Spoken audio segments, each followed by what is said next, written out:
Hello बच्चों, let's read the question. The question is the graphs in figure show that a quantity y varies with displacement d in a system undergoing simple harmonic motion. ठीक है, कोई एक system है जो क्या कर रहा है, सिंपल हार्मोनिक मोशन कर रहा है, उसमें एक कोई क्वांटिटी है y जिसको हमने क्या माना है, total energy of the system माना है।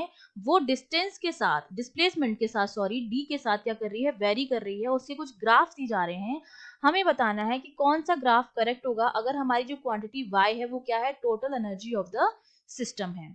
तो देखिए, अगर मैं इसके की कॉन्सेप्ट की बात करूं तो सबसे पहले तो आपको पता होना चाहिए कि जब हम सिंपल हार्मोनिक मोशन की बात कर रहे हैं, ठीक है, सिंपल हार्मोनिक मोशन मतलब एक तरह का पीरियोडिक मोशन है। और ये पीरियोडिक मोशन क्या करता है, रिपीट करता है अपने मोशन को कहां से कहां, मेन पोजीशन से दोनों एक्सट्रीम एंड्स के बीच में। एक तो होती है इसमें मेन पोजीशन और दो एक्सट्रीम एंड होते हैं, एक तो पॉजिटिव एक्सट्रीम एंड होता है और एक नेगेटिव एक्सट्रीम एंड होता है। तो इन पोजीशंस के बीच में क्या होता है, टू एंड फ्रो मोशन होता है। अब मेन पोजीशन पर डिस्प्लेसमेंट जो होता है एक्स मान लिया, वो क्या होता है, जीरो होता है। उसके बाद जब हम पॉजिटिव एंड की तरफ बढ़ते हैं, जहां डिस्प्लेसमेंट जीरो, यहाँ डिस्प्लेसमेंट जीरो होता है और जो वेलोसिटी होती है वो उस टाइम हमारी क्या होती है, मैक्सिमम होती है। अब जैसे जैसे हम बढ़ना स्टार्ट करते हैं पॉजिटिव एक्सट्रीम की तरफ, एक्स की वैल्यू क्या होती है, डिस्प्लेसमेंट जो होता है हमारा क्या होता है, बढ़ता जाता है, ठीक है। और हमारी जो v की वैल्यू है, वेलोसिटी जो हमारी होती है वो घटती जाती है। और इस पॉइंट पर आकर, पॉजिटिव एक्सट्रीम एंड पर आकर वेलोसिटी हमारी ऑलमोस्ट क्या हो जाती है, टेंड्स टू जीरो हो जाती है। और जब v जीरो हो गया तो हम जानते हैं कि हमारी जो काइनेटिक एनर्जी होती है वो हमारी क्या होती है, हाफ mv² होती है।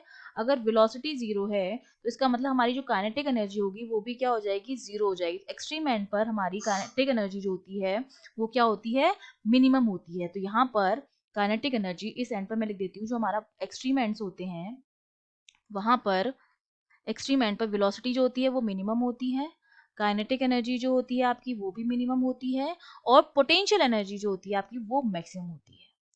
क्यों?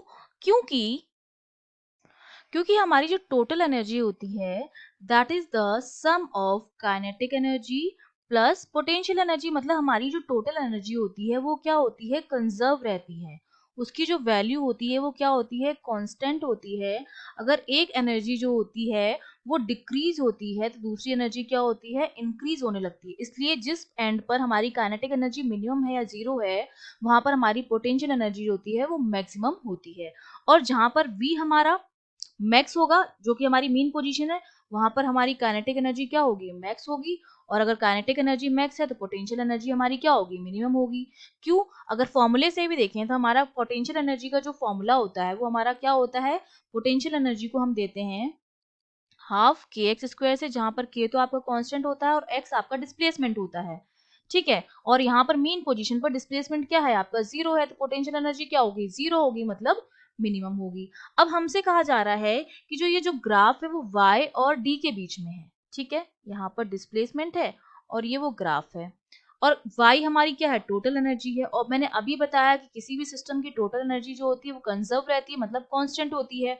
तो वो डिस्प्लेसमेंट पर डिपेंड ही नहीं करेगी। तो जो ग्राफ होगा वो क्या बनेगा, इस तरह का एक लाइन बनेगी parallel to the axis of displacement, मतलब ये इस डी पर डिपेंड ही नहीं कर रही है, इस तरह का ग्राफ बनेगा। तो ये हमारा क्या हो गया, ओ जो है वो तो हमारी मीन पोजीशन है, टोटल एनर्जी हमारी कंजर्व है, तो स्ट्रेट लाइन ग्राफ बनेगा। चाहे हम पॉजिटिव एंड की तरफ जाएं या नेगेटिव एंड की तरफ जाएं, तो हमारा जो फर्स्ट ऑप्शन हो जाएगा वो हमारा क्या हो जाएगा, करेक्ट हो जाएगा। Okay, I hope you understood well, all the best.